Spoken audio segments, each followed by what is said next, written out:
gambar berikut. Bagaimana pendapatmu tentang gambar 1, gambar 2, dan gambar 3? Ya, kegiatan pada gambar 1 menunjukkan seorang pelajar yang membuang sampah tidak pada tempatnya. Sedangkan gambar 2 menunjukkan seorang pelajar yang enggan dalam belajar. Sedangkan gambar 3 menunjukkan kegiatan belajar kelompok dalam menyelesaikan pembelajaran. Baik anak-anak, selanjutnya mari kita sama-sama mengisi tabel berdasarkan gambar sebelumnya.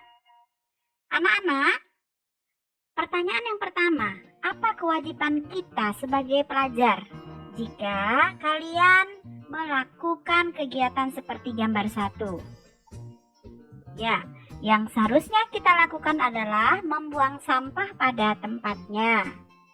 Kemudian, apa kewajiban kita sebagai pelajar jika terjadi pada gambar 2?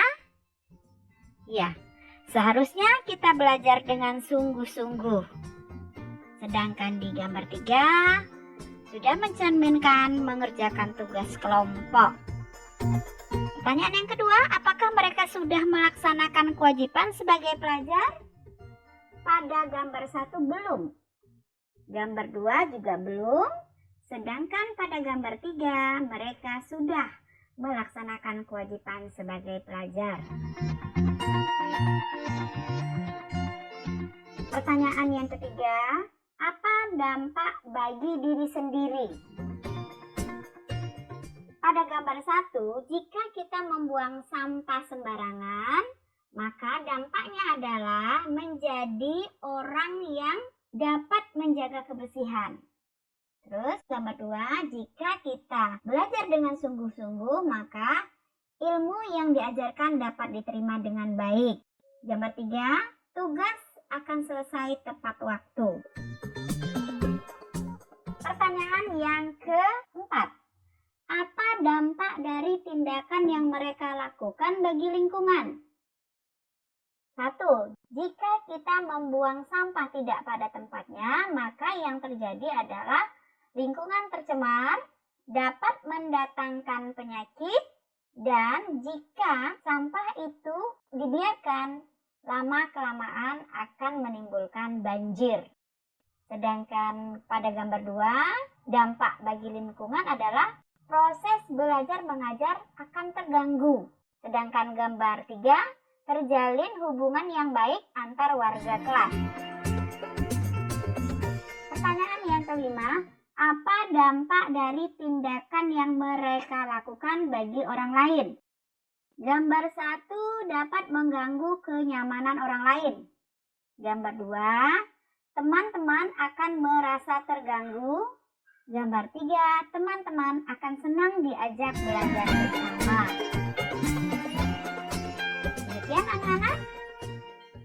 Apakah kalian memahami tentang dampak manakala kita melaksanakan atau tidak melaksanakan kewajiban dengan baik? Selanjutnya kita akan menguraikan dampak yang dihadapi jika gambar 1, 2, dan 3 terjadi pada dirimu. Pada gambar 1, jika ini terjadi, maka dampaknya yang pertama adalah lingkungan menjadi kotor. Dampak yang kedua, tempat bersarangnya penyakit, sehingga kita akan mudah terserang penyakit jika lingkungan kotor. Dampak yang ketiga dapat menimbulkan banjir. Jika sampah dibiarkan menumpuk, maka akan menyumbat aliran air sehingga dapat menimbulkan banjir di musim hujan.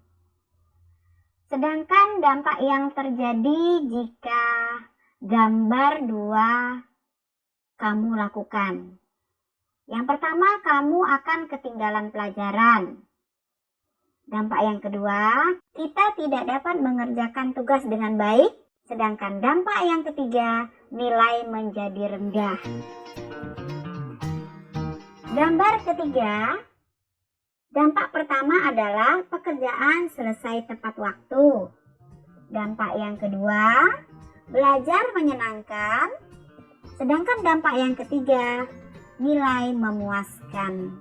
Bagaimana anak-anak? Gambar mana yang akan kamu contoh agar kamu menjadi pelajar yang sukses?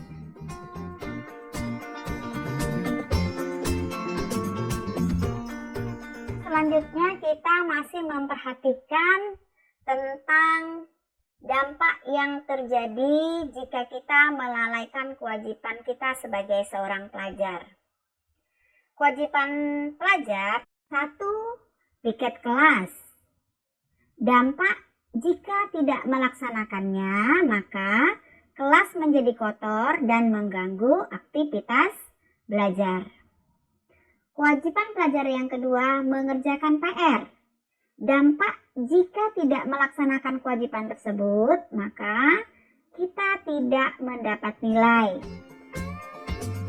Kewajiban yang ketiga, datang ke sekolah tepat waktu.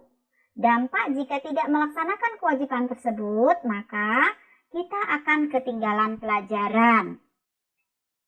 Kewajiban pelajar yang keempat, mengumpulkan tugas tepat waktu.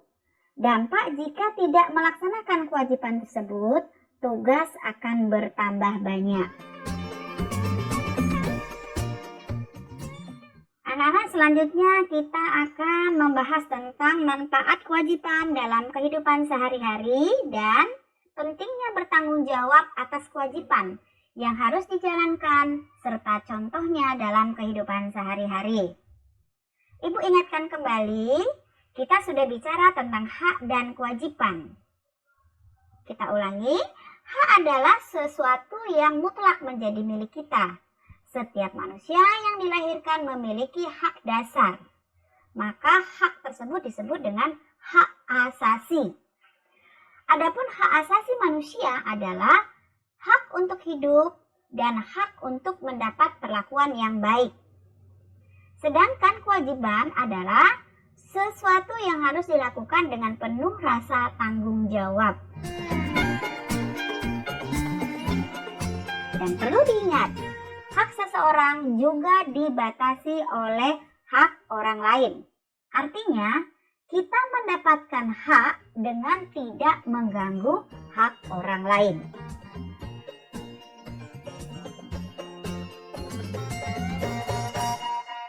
Kita diam, hidup, dan bertempat tinggal di Negara Kesatuan Republik Indonesia.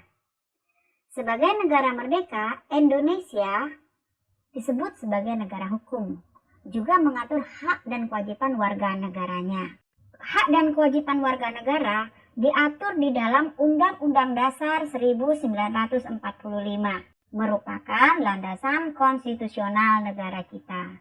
Pasal-pasal yang mengatur tentang hak dan kewajiban warga negara termuat pada pasal 27, 28, 29, 30, 31, 33, dan 34.